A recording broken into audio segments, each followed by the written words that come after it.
Serikali yazitaka mamlaka zinazosimamia usambazaji wa maji safi maeneo mbalimbali nchini kuhakikisha zinaweka mikakati inayotekelezeka ya kudhibiti wizi na upotevu wa maji. Na katika michezo, mabondia waendelea kujifua ikiwa ni maandalizi kuelekea tamasha kubwa la masumbwi linalotarajiwa kufanyika mwezi ujao jijini Dar es Salaam. Na habari za asubuhi mpenzi mtazamaji wetu, karibu sana katika kipindi cha Asubuhi Njema kinacholetwa kwako nami Kisa Moipiana. Nitaanza kukusomea taarifa habari, lakini baadaye tutapata muda wa kuangalia kilichojili katika upande wa magazeti ya siku ya leo. Karibu sana. Makamu wa Rais wa Jamhuri ya Muungano wa Tanzania Mheshimiwa Balozi Daktari Emmanuel Nchimbi ameshiriki mkutano wa 7 wa viongozi wa Umoja wa Afrika na Umoja wa Ulaya AU-EU Summit uliofanyika jijini Luanda nchini Angola jana tarehe 25 Novemba 2025. Mkutano huo uliofanyika kwa siku 2 pamoja na mambo mengine umehitimishwa kwa dhamira ya kuunda mustakabali mwema na endelevu wa Afrika na Ulaya, ushirikiano mpya na imara juu ya amani, usalama na utawala katika kukabiliana na vita pamoja na migogoro kote ulimwenguni. Masuala mengine yaliyopewa kipaumbele katika mkutano huo ni pamoja na ahadi madhubuti ya ushirikiano wa kimataifa pamoja na ushirikiano imara wa kuheshimiana katika masuala ya uhamiaji na uhamaji.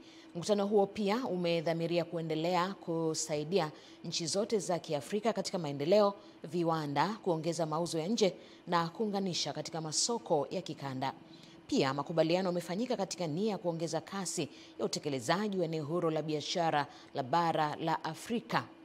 Pia kukuza maendeleo endelevu na kuzingatia minyororo ya thamani kwa kuongeza uwezo wa viwanda vya ndani kushiriki katika masoko ya kikanda na kimataifa, ikiwemo uongezaji thamani wa madini adimu. Ili kuwezesha biashara, mkutano huo umesisitiza umuhimu wa kudumisha uwazi na njia zinazojumuisha mazungumzo, ikijumuisha biashara na shughuli za kimazingira, na kukuza ushirikiano kupitia kujenga uwezo na usaidizi wa kiufundi ili kusaidia nchi za Kiafrika kuondoa kaboni na kusimamia rasilimali asilia kwa njia endelevu.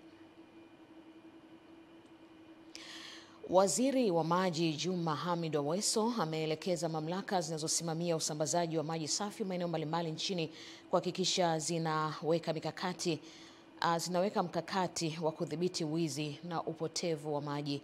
Taarifa kamili na mwanahabari wetu Novatus Makunga kutoka jijini Arusha. Waziri Aweso ametoa maagizo hayo katika mazungumzo yake na mkuu wa mkoa wa Arusha CPA Amos Gabriel Makala yaliyofanyika ofisini kwa mkuu huyo wa mkoa jijini Arusha. Hata hivyo, Waziri Aweso ameonyesha kutokubaliana na takwimu za upotevu wa maji safi katika baadhi ya maeneo kufikia 50%. Lakini ukimchallenge hebu tupite mtaani kama tuone, kwa sababu 50% maana yao ni mafuriko. Lakini ukweli kuna wizi mkubwa wa maji. Sasa hivi kumeanza kuibuka wizi wa mita za maji. Mwananchi anafungiwa mita zinaondoka, zinaenda wapi? Zinaenda kufanya kazi gani? Kwa hiyo ni maeneo ambayo tunatakiwa tuanze nayo, na kupitia vyombo vya ulinzi na usalama tukishirikiana nao na imani tutadhibiti ili kuhakikisha huduma hii iliyofanywa kazi kubwa na Rais Daktari Samia Suluhu Hassan enda vizuri. Kwa upande wake, mkuu wa mkoa Makala ameeleza mkoa wa Arusha unaendelea na mkakati wa kudhibiti wizi wa mita za maji unaofanywa katika baadhi ya maeneo. Na tunataka kuwaunganisha wenzetu na kuza kila mkuu wa wilaya asimamie. Kwa hiyo hilo tumeliongea na nimelipeleka, tuanze na mkuu wa wilaya ya hapa mjini akae na mamlaka ya maji, tutoe elimu na tukubaliane tu zikae wapi. Maana nyingi zinazoibiwa nafikiri ni nje. Mwingine tu anapita anatoa hiyo mita, na hiyo mita unaenda kuiuza wapi? Wakati waziri, nikikusikia msiwabambikizie watu bili za maji, maana yake wafuate ile iliyoko kwenye mita. Viongozi hao wamekubaliana kushirikiana katika kutekeleza na kusimamia sekta ya maji, huku wakibainisha kwamba katika mkoa wa Arusha kazi nyingi zimefanywa mijini na vijijini. Na hata hapa kazi nyingi, miradi mingi ya maji inafanywa vijijini na mjini. Naridhishwa na namna ambavyo tunaendelea kushirikiana, na naamini miradi sasa baada ya serikali kuanza kuundwa tena awamu ya 6, najua tutaenda kwa kasi. Ni Novatus Makunga, Channel 10, Arusha. Serikali imekagua boti ya ulinzi patrol boat, ikiwa ni uchunguzi wa kawaida wa kuhakikisha hali ya chombo hicho muhimu kwa ajili ya shughuli za usalama majini. Hii hapa ni taarifa zaidi kutoka kwa mwandishi wetu. Ukaguzi wa boti hiyo inayosimamiwa na shirika la uwakala wa meli TASAC umeongozwa na ofisi ya Waziri Mkuu, Sera, Bunge, Uratibu na watu wenye ulemavu, ambapo kwa mujibu wa naibu katibu mkuu wa wizara hiyo Dr. James Kalabuko, chombo hicho kipo katika hali nzuri licha ya kuwa inahitaji kuimarishwa zaidi ili kiendelee kuwa na tija. Kwa hiyo taarifa hizo tutazifanyia kazi kisayansi, tuweze kuona hizo boti nyingine tutakazozipata tuzielekeze kwenye maeneo gani, ili kama taifa tuweze kupata tija tuliyoikusudia. Wa ulinzi na usalama ni wa kila mtu. Kwa hiyo kwenye eneo hili ni wadau tu kuwataka TASAC kuimarisha ushirikiano na wadau ili lengo ambalo tumelikusudia liweze kufikiwa. Stella Katondo ni mkurugenzi wa usalama na mazingira Wizara ya Uchukuzi, anasema kwa sasa matukio makubwa baharini mbali na uharamia kumejitokeza mengine ikiwemo biashara za dawa za kulevya, magendo, uvuvi haramu na usafirishaji binadamu, mambo ambayo yanadhibitiwa kufuatia uwepo wa boti hiyo. Kwamba tunaitaka nchi yetu ya Tanzania iwe na maji salama. Tukisema maji salama ni ile kwamba pawe na usafiri au shughuli nyingine zozote zinazofanyika ndani ya maji ya bahari pamoja na yale ya kule kwenye maziwa, navigable waters, kwa usalama. Nchi ya Jalala tunafuatilia kwa ukaribu na maji yote ya Tanzania kwa upande wa maritime, naweza nikasema kwa level hiyo kwamba yako salama na hakuna nafasi ya kutofuata sheria za majini. Kwa hiyo niwaombe wananchi wenzangu tufuate utaratibu kadiri ambavyo tunaelekezwa na Mamlaka ya Udhibiti wa Usafiri wa Majini TASAC. Ni mwaka mmoja tangu Tanzania ipokee boti hiyo kutoka shirika la maendeleo la Umoja wa Mataifa UNDP likishirikiana na Japani, na kwa mujibu wa makubaliano Tanzania inatarajia kupokea boti nyingine 2 kwa ajili ya kuimarisha zaidi shughuli za ulinzi na usalama majini. Kutoka Dar es Salaam, Fatma Hassan, Channel 10. Serikali kupitia wakala wa nishati vijijini REA imepanga kuanza kutekeleza mpango wa kutoa ruzuku ya usanifu wa nyaya za majumbani ili kuwawezesha wananchi wa vijijini kuunganishwa na umeme baada ya kubaini kuwa na gharama kubwa za ufundi zimekuwa kikwazo. Taarifa zaidi na mwanahabari wetu Amani Mbando. Mpango huo umeainishwa jijini Dodoma na mkurugenzi mkuu wa REA Mhandisi Hassan Saidi wakati wa kikao kati ya management ya wakala na naibu waziri wa nishati Salome Makamba, ambapo amesema mpango huo unalenga kuhakikisha wananchi waishio vijijini hawakumbani na vikwazo katika maunganisho ya umeme. Wiring za ndani inaweza kwenda hata milioni 3, milioni 4, 5, 6, lakini kiwango cha chini kabisa ni 500,000. Kwa hiyo sisi serikali kupitia wakala wa nishati vijijini itakuwa inatoa ruzuku kuwafungia wananchi hiyo mifumo ya wiring za ndani. Mwananchi bado atahitajika tu atoe ile 27,000 kwa ajili ya kulipia afungiwe umeme.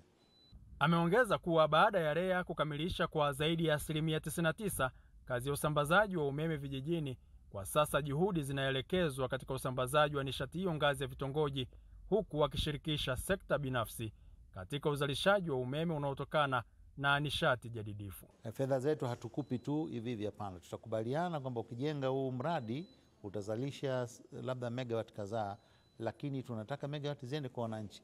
Je, utaunga wananchi wangapi? Kwa hiyo ukisema utaunga wananchi 1,000, sisi kila mwananchi mmoja unayemuunga kwa umeme unaozalishwa kwa nguvu za maji tunalipa $600, na kwa umeme unaozalishwa kwa nguvu za jua tunalipa $500. Kwa upande wake, naibu waziri wa nishati Salome Makamba ameelekeza wakandarasi wanaotekeleza miradi ya REA kuhakikisha wanaikamilisha kwa wakati na kuzingatia ubora ili kutimiza lengo la serikali la kuwafikishia wananchi nishati ya uhakika.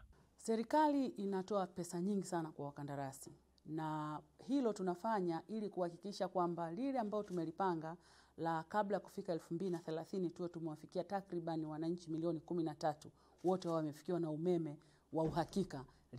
Hiyo azma hiyo ya Mheshimiwa Rais inafikiwa. Nitoe wito na rai kwa wakandarasi wote ambao wako site, kama ambavyo tunakwenda na kasi hii sisi huku serikalini kuhakikisha pesa, sheria, kanuni na taratibu zinawafeva ili waweze kutekeleza miradi, na wao waoneshe nia ya dhati ya kuhakikisha kwamba miradi hiyo inatekelezeka kwa wakati. Pamoja na masuala hayo, Naibu Waziri Makamba ameendelea kuhamasisha wananchi kutumia nishati safi ya kupikia, ikiwa ni ajenda ya serikali ya kuhakikisha kuwa ifikapo mwaka 2034 asilimia 80 ya wananchi wanatumia nishati hiyo. Amani Mbando, Channel 10, Dodoma. Mamlaka ya udhibiti wa mbolea Tanzania TFRA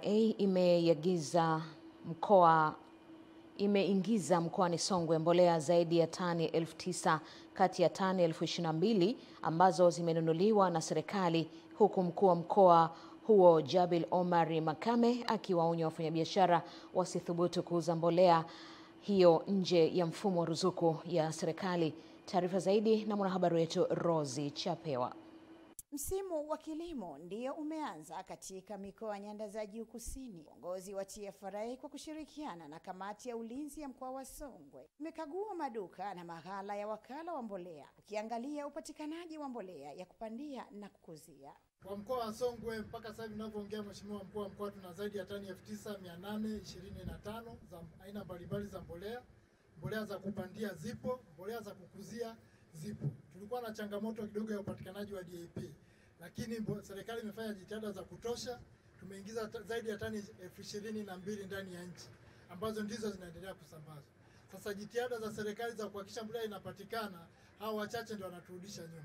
Kwa hiyo tunaenda kufanya operation kuhakikisha mbolea hizo kisha kuingia zote zinauzwa ndani ya bei elekezi. Mkuu wa mkoa wa Songwe Jabir Omar Makame anawataka wananchi kununua mbolea kwenye mfumo wa ruzuku na kutoa taarifa za siri za wafanyabiashara wasioaminifu wanaohujumu malengo ya serikali. Wafanyabiashara wote takao wakamata wanauza mbolea kwa bei nje ya bei ya ruzuku iliyoelekezwa na serikali, tutawakamata na kuwachukulia hatua. Lakini tutashtaki kwa kesi ya hujumu uchumi. Ni kuhujumu uchumi wa nchi yetu, kwa sababu jitihada za taifa letu ni kuhakikisha kwamba tunazalisha chakula cha kutosha ili kuwa na usalama wa chakula. Hatutaki kusikia mbolea inauzwa nje ya mfumo kama alivyofanya huyu tuliomkamata, na kuna wengine tumewakamata pia. Hatutaki kusikia mbolea inauzwa nje ya bei elekezi iliyoelekezwa na serikali. Lakini hatutaki kusikia mbolea inafichwa. Mimi ambacho ni wasii wa kulima, usikubali kununua mbolea nje ya bei elekezi, sawa? Wakala wa mbolea mkoani humo wanasema wanazo mbolea za kutosha. Kwa sasa tumepokea magari 22 mpaka sasa hivi, na tunategemea kuna gari zingine ziko kama 15 ziko njiani zinakuja. Serikali kwamba ilikuwa imetengeneza utaratibu ambao ni mzuri, kwamba wakulima wote lazima wapate mbolea kwa njia ya ruzuku. Kutoka hapa katika eneo la Mlowo, wilaya Mbozi, mkoani Songwe, mimi ni Rozi Chapewa wa Channel 10. Shukrani sana Rozi Chapewa kwa taarifa hiyo. Mamlaka ya udhibiti wa ununuzi wa umma PPRA imewaagiza maafisa maendeleo mkoa wa Mbeya kuibua vikundi na kuvisajili kutoka kwenye makundi maalum ya vijana, wanawake, wazee na watu wenye ulemavu ili kuwawezesha kupata fursa za 30% ya bajeti ya zabuni zinazotengwa na serikali. Taarifa zaidi na mwanahabari wetu Epimakus Apolinari kutoka jijini Mbeya. Mamlaka ya udhibiti wa ununuzi wa umma PPRA imetoa maagizo hayo wakati wa mafunzo ya kuwajengea uwezo maafisa maendeleo ngazi ya kata, wilaya na halmashauri ili vikundi vitakavyoibuliwa viweze kuchangamkia fursa ya zabuni zinazotolewa na serikali, ambapo afisa kutoka PPRA Gloria Didas amesema kuwa makundi maalum wamekuwa wakikosa zabuni, huku katibu tawala mkoa wa Mbeya Rodrick Mpogole ameeleza umuhimu wa mikopo ya 10% kwa vijana. Na sheria yetu ya ununuzi imesema 30% ya kila taasisi nunuzi itenge kwa ajili ya haya makundi maalum. Lakini utekelezaji wake ulikuwa uko chini.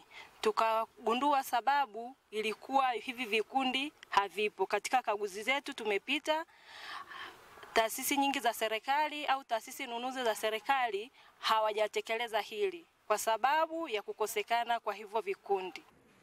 Sisi wa Tanzania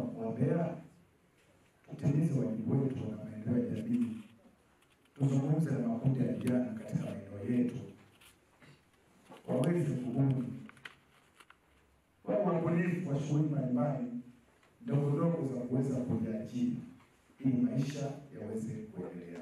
Washiriki wameeleza namna watakavyokwenda kuwasaidia watu wa makundi maalum kusajili vikundi ili viweze kunufaika na zabuni zinazotolewa na serikali kuwainua kiuchumi. Katika mkoa wa Mbeya wote kwa ajili ya kujengeana uwezo namna gani ya kutengeneza vikundi ambavyo vitaenda sasa kupata zile fursa za manunuzi zilizo katika halmashauri zetu. Tunaamini kwanza hizi kazi zikifanyika kwa kupitia kwenye vikundi zinafanyika kwa ufanisi zaidi. Kwa sababu tunaamini hata moja ina ufanisi, lakini lengo ni kuwainua hawa watu, kuwaongezea kipato. Kwa hiyo tija iliyopo ni kwamba kipato kitaongezeka. Katika mafunzo haya kitu ambacho tunaweza kukiongeza katika taaluma yetu ni kuweza kuwafikia hayo makundi, sana makundi ya vijana, kwa sababu kundi kubwa la vijana limeonekana liko mtaani, halina ajira rasmi. Makundi maalum, wanawake, vijana na watu wenye ulemavu wanakwenda kunufaika kwa kupewa tenda na serikali ya kutekeleza miradi mbalimbali. Kutoka mkoani Mbeya, Epimax Apolinari, Channel 10. Epimax Apolinari kwa taarifa hiyo. Mkuu wa wilaya ya Iringa Benjamin Sita amefanikiwa kumaliza mgogoro wa muda wa miaka 10 kati ya kijiji cha Boma la Ng'ombe na Liamko wilaya Kilolo, huku mgawanyo wa hisa za kampuni ya Boma la Ng'ombe Village Company Limited BVC, ambapo mvutano huo wa kimaslahi umeifanya kampuni hiyo kusimama kufanya shughuli za uzalishaji mali kama vile uzalishaji wa nishati ya umeme kwa muda na kusababisha hasara kwa pande zote. Mgogoro huo ambao unaihusisha halmashauri mbili za wilaya Kilolo na Iringa kabla halmashauri hizo kugawanywa umekuwepo toka mwaka 2015. Undani wa taarifa hii anaomwa na habari wetu Clement Sanga. Waswahili wanasema mzigo mzito mbebeshe msukuma. Mkuu wa wilaya ya Iringa Benjamin Sita anaingilia kati mgogoro huo uliodumu kwa takriban miaka 10, ambao baada ya mgawanyo wa wilaya za Kilolo na Iringa, mradi huu wa Boma la Ng'ombe Village Company Limited ambao upo katika kijiji cha Liamko kilichopo wilaya ya Kilolo na kusaidia mgawanyo sawa wa hisa za kampuni hiyo ili vijiji vyote vya mradi na wilaya zake kwa ujumla ziweze kunufaika kimapato. Lakini mradi huu unaonyesha pia kwamba halmashauri moja ina uwezo wa kuwa na mradi katika halmashauri nyingine. Yote yanawezekana. Lakini mradi huu ukisimamiwa vizuri una uwezo wa kuongeza capacity ya kuzalisha umeme hata kufikia megawati 1-2, na umeme ukaingizwa kwenye gridi ya taifa na halmashauri ikapata mapato. Kampuni hiyo iliyokuwa chanzo cha msuguano huo wa kimaslahi ilikuwa inazalisha nini? Mradi wa kwanza mkubwa ni uzalishaji wa umeme ambao ulikuwa chini ya megawati 1. Sasa lengo la kuisha ni kuongeza, ikiwezekana tuongeze uwezo wa kuzalisha umeme na hatimaye tuuze kwenye gridi. Kuna mradi wa ufugaji wa ng'ombe, nguruwe na wanyama. Mradi ule upo pale, lakini sasa ni kama vile haufanyi kazi kama inavyokusudiwa. Ndio maana tunauisha ili uanze kazi. Kuna mradi wa misitu. Misitu manake una eneo la takriban ekari 400. Na haya ndiyo yakawa maoni ya viongozi wa vijiji katika mgogoro huo. Itachochea hali ya maendeleo kwa kiasi kikubwa baada ya kuona kwamba sasa hata wale wenye eneo kuona pale panatumika hawatakuwa na sauti nyingine, kwa sababu wao wenyewe watakuwa ni wa kwanza kunufaika kwa mradi utakuwa kuwepo pale. Fursa nyingi zitapatikanika kule Boma la Ng'ombe kwenye kijiji cha Liamko na Boma la Ng'ombe, na watakaopata fursa tunaamini ni vijana wetu wa kijiji cha Boma la Ng'ombe. Clement Sanga, Channel 10, Iringa. Mtoto wa miaka 3 ambaye amefahamika kwa jina la Mariam Upaye, mkazi wa mtaa wa Zanzibar manispaa ya Musoma mkoani Mara, anadaiwa kufariki dunia kwa kutumbukizwa katika shimo la choo na mtu anayedhaniwa kuwa na tatizo la akili baada ya kuwakuta watoto hao wakicheza kisha kumkamata Mariam na kutekeleza tukio hilo. Musa Makali ana undani wa hii taarifa. Hili ni tukio la kusikitisha ambalo limetokea katika eneo hili la mtaa wa Zanzibar hapa manispaa ya Musoma mkoani Mara. na hili ni shimo ambalo linadaiwa kuondoa uhai wa mtoto huyu baada ya kutumbukizwa na mtu anayedhaniwa kuwa na tatizo la akili ambaye anafahamika kwa jina la William Koda. Kwa kweli huyu baba amefanya kitendo cha kinyama ambacho hakijawahi kufanywa na watu wengine. Kwa mujibu wa mashuhuda wa tukio hilo, wanasema walimuona mtu huyo akiwa ameinama kwenye shimo hilo la choo huku akizani anataka kujitoa uhai wake, na baada ya kusogea katika eneo hilo na kuchungulia walibaini uwepo wa mwili wa mtoto huyo. Sana jirani yangu huyu akaniambia unapiga nini kelele, nikamwambia mtu anataka kujiua kwenye shimo. Mimi nafikiri amekuibia ebo. Shimo hilo liko sehemu gani? Nikamwambia liko huko nyuma ya nyumba. Basi wakaja huyu baba Zamberi pamoja na Saida na binti yangu. Walipofika wakasema wanasema kuna shimo, kumbana kuna mtu. Wewe jamani huyu sasa mimi nikakimbia kutoka pale hivyo, kimbia kutoka pale nikamfuatilia kuna nini? Na unamchukua maebo. Anasema hamna, ametokea kunikuta shimoni. Basi kidogo kimbia kama watu watatu hivi. Sasa nilivyokuja nachungulia kwa mbali hivi, kulikuwa ni shimo ameacha nafasi. Nikaona hiki na mkono. Mbona kuna mtu? Baba wa mtoto huyo amesema haamini kama mtenda wa kosa hilo kuwa na tatizo la akili kulingana na tukio lilivyokuwa, huku mwenyekiti wa mtaa huo Hamisi Kuyenga huhakikiri tukio hilo kutokea kwenye mtaa wake. Mimi nahitaji nione mtoto pale, nimeona shimo tu, mtoto yuko wapi? Lakini kumbe nilikuwa sijini ikoje, yani sielewi. Sasa nilipopoa sasa ndio wananiambia njoo muone mtoto wako. Mimi nikaenda nikaangalia mtoto, nikamkuta amemlaza hapo kwenye godoro, mtoto amekufa. Tulikutana na mtu anayeishi naye huko kwao huko. Akasema huyu huko ni wapi? Kurumuli. Akasema kwamba akili zake haziko sawa. Kamanda wa polisi mkoa wa Mara Pius Rutumu akizungumza kwa njia ya simu amekiri kutokea kwa tukio hilo. Huyu mtu mahojiano ya awali inaonekana kwamba ni mtu ambaye alikuwa na matatizo ya akili. Alikuwa na shida ya akili. Kwa hiyo tukio hilo ni kweli lipo. Lakini huyu mtu au raia wema kwa kuwa hawana ujuzi wa ukamataji na mtu kama anavyosema anakuwa na akili sio nzuri, waliweza kumshambulia akapelekwa hospitalini na mwenyewe baadaye aliweza kufariki. Kwa hiyo tukio langu ni Musa Makali na hii ni Channel 10. Asante Musa Makali kwa taarifa hiyo ya kusikitisha kutoka huko Musoma. Mtazamaji, tunaendelea na taarifa yetu ya habari. Ili kuweza kutumia vyema elimu na maarifa kwa vijana walio katika vyuo mbalimbali nchini, wametakiwa kuendelea kutunza amani itakayotoa fursa ya wao kujiendeleza na kujenga uchumi kupitia shughuli mbalimbali. Akizungumza kwa niaba ya mkuu wa mkoa wa Kigoma, mkuu wa wilaya ya Kigoma Daktari Rashid Chuachua wakati wa mahafali ya 20 katika chuo cha VETA mkoani humo, amesema uwepo wa amani unachochea shughuli za kiuchumi.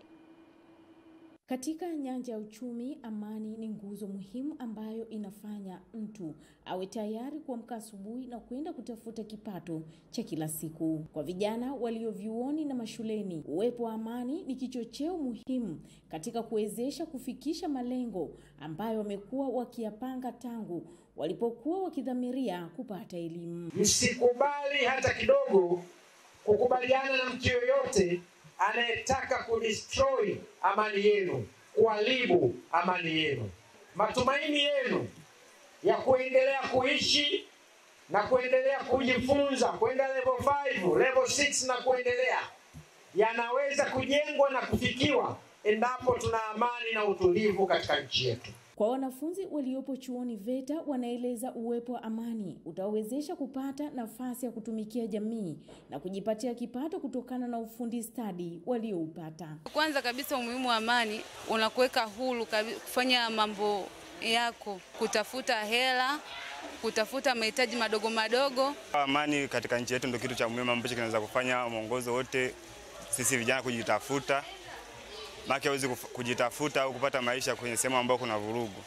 Vijana 225 wamehitimu katika chuo cha mafunzo ya ufundi stadi VETA wilaya ya Kigoma katika ngazi ya 2 na ya 3, ambayo mkuu wa chuo hicho mhandisi Paul Kimenya anasema ujuzi walioupata unaenda kuwa chachu ya uchumi katika jamii.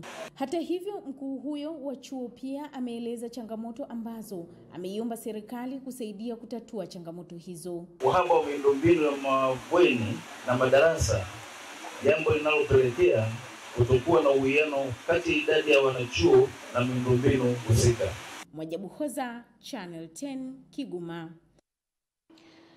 Wanafunzi 209 kati ya 2232 walionusurika kupoteza maisha kwa ajali ya moto iliyoteketeza mabweni mawili ya shule ya sekondari ya wasichana ya Sumve Girls iliyopo wilaya ya Kwimba mkoani Mwanza wametokwa na machozi ya furaha baada ya wadau wa elimu kuwashika mkono.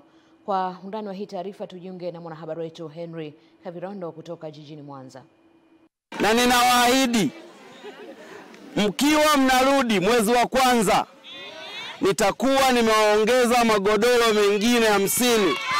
Ni makovu ya janga la moto walionayo wanafunzi wa shule hiyo baada ya kuibuka janga hilo linalodaiwa kuteketeza vifaa vya wanafunzi zikiwemo samani za shule zinazokadiriwa kuwa na zaidi ya shilingi milioni 90 pamoja na majengo yanayofanyiwa tathmini na timu ya wataalamu.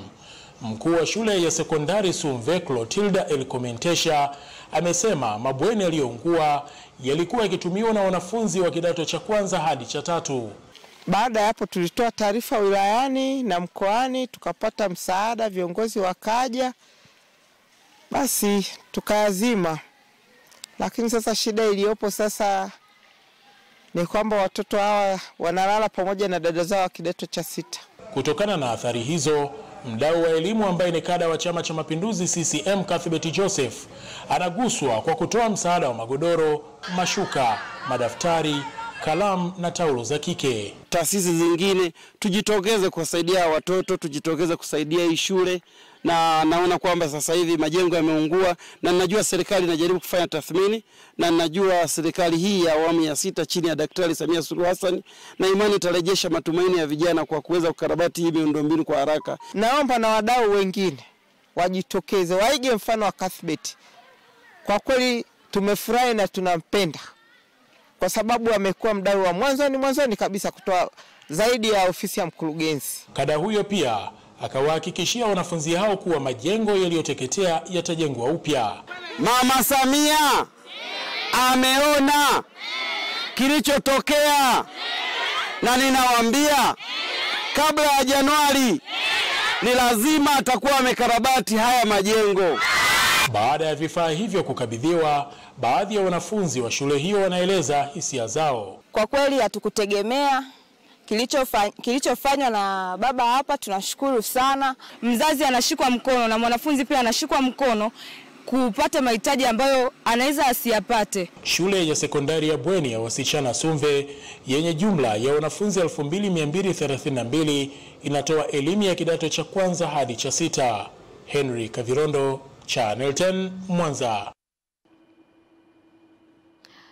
Shukrani Henry Kavirondo kwa taarifa hiyo mtazamaji, na sasa tugeukie habari za michezo na burudani.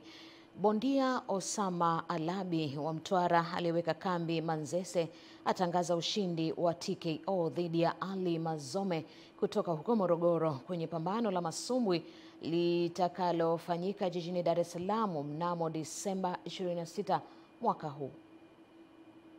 Akizungumza mapema jijini Dar es Salaam, bondia Osama Alabi amejinasibu kuibuka na ushindi wa kwanza wa TKO kwenye pambano hilo, huku akiwaomba wanamtwara wote na Watanzania kuwa sehemu ya historia ya ushindi huo. Mimi kijana wao niko fiti kabisa kumkabili Ali Mazome, lakini pia anapenda kuambia wa mashabiki wangu kitu muhimu kwanza ni dua, ili tufike dua ili tuweze kufika mwezi wa 12 tarehe 26. Mimi naamini Mtwara mabegani, Manzese mikono juu. Kwa upande wake, mashabiki na wadau wa mchezo wa masumbwi wamesema kuwa wanajiandaa kwenda kumshuhudia Osama Alabi akimtwanga mpinzani wake kama paka aliyekula mboga ya familia siku hiyo. Yaani kwa jinsi alivyojiandaa Osama, bwana mpinzani, kama ulikuwa umenadaiwa kodi, unadaiwa hela vikoba, hii imekuponza mwanangu. Yaani uko fiti kali kiti. Raundi ya kwanza ndio kumaliza mchezo. Hatuna jambo la kulemba. Bondia wetu tunamkubali kama tishu, tulikashifu, tumeshamaliza. Hatuna mambo mengi. Kijana wangu yupo vizuri na mambo yamekaa vizuri sana, Osama Alabi. Yaani huyo bondia jinsi atakapokuja ndivyo tutavompokea. Yaani ajitahidi aweze kumaliza, lakini kiukweli kwa sasa hivi tumeamua kufanya mazoezi magumu sana kiasi kwamba sasa hivi Osama anatamani hata game hata kesho iwepo. Kutoka jijini Dar es Salaam, Juma Mohamed, na hii ni Channel 10 Michezo. Shukrani Juma Mohamed kwa habari hiyo ya michezo ambayo inatuhitimishia taarifa yetu ya habari. Mtazamaji, hivi punde tutarudi kwa ajili ya kuangalia vichwa vya habari kwa baadhi ya magazeti yaliyotufikia mezani kwetu asubuhi ya leo.